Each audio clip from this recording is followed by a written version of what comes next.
Hello বন্ধুরা, দেখো আজকে আমি বানিয়েছি চটজলদি একটা পনির। তো দেখো পনিরগুলোকে আমি একটু মোটামুটি একটা সাইজে কেটে সেটাকে আমি সাদা তেলের মধ্যে ভেজে নিচ্ছি। তার মধ্যে আমি নুন আর হলুদ দিয়েছি। আর এদিকে একটা আমি মশলা করছি, যেটার মধ্যে আমি দিয়েছি চালমগজ বাটা আর পোস্ত। এইটা মিশিয়ে রাখলাম।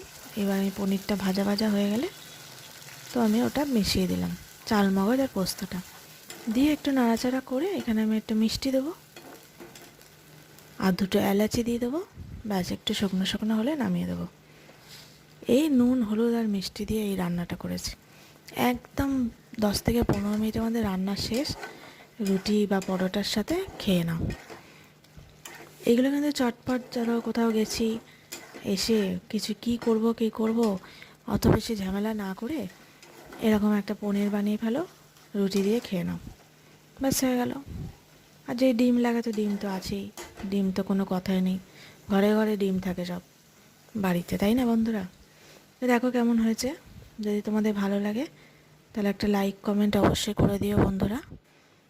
আর এই ফুলদানিটা, একটা ছোট্ট ফুলদানি মেলার থেকে কিনে এনেছি, তো সেটাকেই আমি দেখছি সাজিয়ে গুজিয়ে কিছু করা যায় কিনা। তো তারই প্রচেষ্টা চলছিল আমার।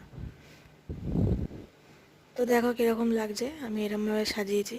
ভালো লাগছে না যদিও, তবুও আর কি বলবে তোমরা সবাই ভালোই লাগছে, ঠিক আছে? তো এদিক ওদিক করে কায়দা করছিলাম কোথা দিয়ে ফটোটা ভালো আসে। তো দেখো এরকম এসছে।